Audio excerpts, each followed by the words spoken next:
राज्याभिषेक सोहळा संपन्न झाल्यावरती महाराज थांबले का? नाही, महाराजांनी दुसरी मोहीम काढली.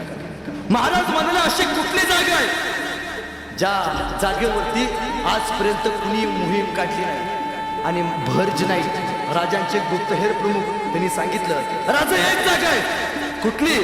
राज कर्नाटकात कधीतरी गेलात तर कर्नाटकात बसरूर नावाचं गाव आहे.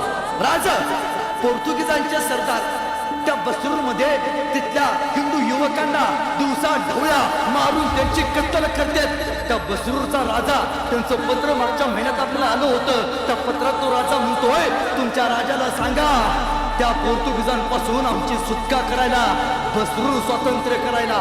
आणि महाराजांनी ठरवलं. पण या मोहिमेमध्ये सगळ्यात मोठी अडचण होती ते म्हणजे ही मोहीम करायची असेल तर मोहिमेला जायला समुद्राच्या मार्गे जायला होतं. आणि आजपर्यंत अखंड हिंदुस्थानात एकही राजा असा नव्हता की जो राजा समुद्रात जाऊन युद्ध करत होता.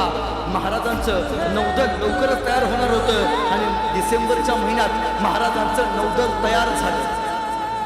दिवस ठरला. पण सगळ्यात मोठी अडचण हा महाराष्ट्र, हा गोवा आणि हे बसरूर. महाराज